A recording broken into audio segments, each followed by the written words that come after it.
Chapter 4: The Road Through the Forest. After a few hours, the road began to be rough, and the walking grew so difficult that the scarecrow often stumbled over the yellow bricks, which were here very uneven. Sometimes, indeed, they were broken or missing altogether, leaving holes that Toto jumped across and Dorothy walked around. As for the scarecrow, having no brains, he walked straight ahead and so stepped into the holes and fell at full length on the hard bricks. It never hurt him, however, and Dorothy would pick him up and set him upon his feet again, while he joined her in laughing merrily at his own mishap. The farms were not nearly so well cared for here as they were farther back. There were fewer houses and fewer fruit trees, and the farther they went, the more dismal and lonesome the country became. At noon, they sat down by the roadside, near a little brook, and Dorothy opened her basket and got out some bread. She offered a piece to the scarecrow, but he refused. "I am never hungry," he said, "and it is a lucky thing I am not, for my mouth is only painted, and if I should cut a hole in it so I could eat, the straw I am stuffed with would come out, and that would spoil the shape of my head." Dorothy saw at once that this was true, so she only nodded and went on eating her bread. "Tell me something about yourself and the country you came from," said the scarecrow when she had finished her dinner. So she told him all about Kansas and how gray everything was there and how the cyclone had carried her to this queer land of Oz. The scarecrow listened carefully and said, "I cannot understand why you should wish to leave this beautiful country and go back to the dry, gray place you call Kansas." "That is because you have no brains," answered the girl. "No matter how dreary and gray our homes are, we people of flesh and blood would rather live there than in any other country, be it ever so beautiful. There is no place like home." The scarecrow sighed. "Of course, I cannot understand it," he said.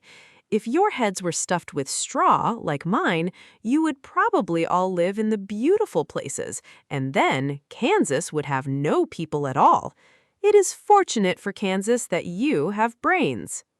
"Won't you tell me a story while we're resting?" asked the child. The scarecrow looked at her reproachfully and answered, "My life has been so short that I really know nothing whatever. I was only made day before yesterday. What happened in the world before that time is all unknown to me.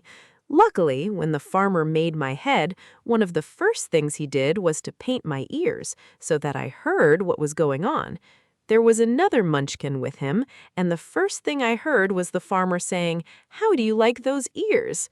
'They aren't straight,' answered the other. 'Never mind,' said the farmer. 'They are ears just the same,' which was true enough. 'Now I'll make the eyes,' said the farmer. So he painted my right eye, and as soon as it was finished, I found myself looking at him and at everything around me with a great deal of curiosity, for this was my first glimpse of the world." "That's a rather pretty eye," remarked the munchkin, who was watching the farmer. "Blue paint is just the color for eyes." "I think I'll make the other a little bigger," said the farmer, and when the second eye was done, I could see much better than before. Then he made my nose and my mouth, but I did not speak because at that time I didn't know what a mouth was for. I had the fun of watching them make my body and my arms and legs, and when they fastened on my head at last, I felt very proud, for I thought I was just as good a man as anyone. "This fellow will scare the crows fast enough," said the farmer. "He looks just like a man." "Why, he is a man," said the other, and I quite agreed with him. The farmer carried me under his arm to the cornfield and set me up on a tall stick where you found me. He and his friend soon after walked away and left me alone. I did not like to be deserted this way, so I tried to walk after them, but my feet would not touch the ground, and I was forced to stay on that pole. It was a lonely life to lead, for I had nothing to think of, having been made such a little while before. Many crows and other birds flew into the cornfield, but as soon as they saw me, they flew away again, thinking I was a munchkin, and this pleased me and made me feel that I was quite an important person. By and by, an old crow flew near me, and after looking at me carefully, he perched upon my shoulder and said, "I wonder if that farmer thought to fool me in this clumsy manner. Any crow of sense could see that you are only stuffed with straw." Then he hopped down at my feet and ate all the corn he wanted. The other birds, seeing he was not harmed by me, came to eat the corn too, so in a short time there was a great flock of them about me. I felt sad at this, for it showed I was not such a good scarecrow after all. But the old crow comforted me, saying, "If you only had brains in your head, you would be as good a man as any of them, and a better man than some of them. Brains are the only things worth having in this world, no matter whether one is a crow or a man." After the crows had gone, I thought this over and decided I would try hard to get some brains. By good luck, you came along and pulled me off the stake, and from what you say, I am sure the great Oz will give me brains as soon as we get to the Emerald City. "I hope so," said Dorothy earnestly, "since you seem anxious to have them."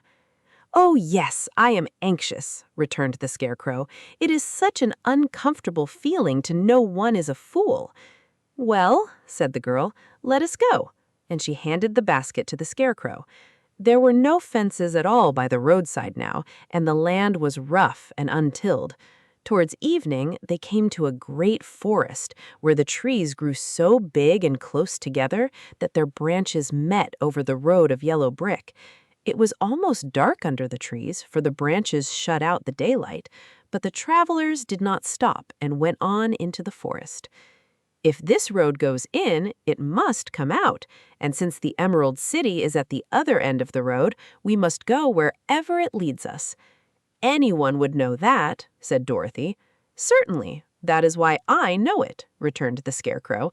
"If it required brains to figure it out, I never should have said it." After an hour or so, the light faded away, and they found themselves stumbling along in the darkness. Dorothy could not see at all, but Toto could, for some dogs see very well in the dark, and the Scarecrow declared he could see as well by day. So she took hold of his arm and managed to get along fairly well.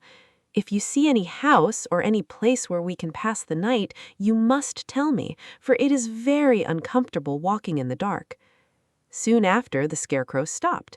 He said, "I see a little cottage at the right of us, built of logs and branches. Shall we go there?" "Yes, indeed," answered the child. "I'm all tired out." So the Scarecrow led her through the trees until they reached the cottage, and Dorothy entered and found a bed of dried leaves in one corner. She lay down at once, and with Toto beside her, soon fell into a sound sleep. The Scarecrow, who was never tired, stood up in another corner and waited patiently until morning.